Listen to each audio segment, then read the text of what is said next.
Israeli পণ্য এবং বিকল্প দেশি পণ্য। ইসরায়েলি পণ্য টুথপেস্টের মধ্যে পেপসোডেন্ট এবং কোলোচাপ, এই দুইটা আমরা বর্জন করে মেডিপ্লাস এবং হোয়াইট প্লাস ইউজ করতে পারি।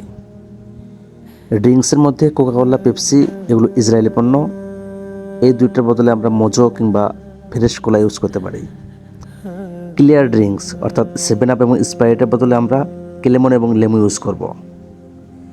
মিনারেল ওয়াটার, আমরা যেগুলো পানি খেয়ে থাকি সেটা হচ্ছে ইসরায়েলি পণ্যের মধ্যে অ্যাকোয়াফিনা এবং কিনলে, এগুলোর বিকল্প হিসেবে আমরা অনেক দেশি পণ্য ইউজ করতে পারি, যেমন মাম, ফ্রেশ, স্পা, আরও অনেক আছে। জুতা, বাটার বদলে আমরা অ্যাপেক্স কিংবা বাই কোম্পানির ব্র্যান্ডের জুতা ইউজ করতে পারি। শ্যাম্পুর মধ্যে ক্লিয়ার, সানসিল্ক, ডাব, এগুলো বদলে আমরা রিভাইভ কিংবা আরও যেগুলো মেরিল শ্যাম্পু আছে এগুলো ইউজ করতে পারি। ভিডিওটি সম্পূর্ণ দেখার জন্য আপনাদের সকলকে অসংখ্য ধন্যবাদ। জাযাকুমুল্লাহ খায়র। আসসালামু আলাইকুম।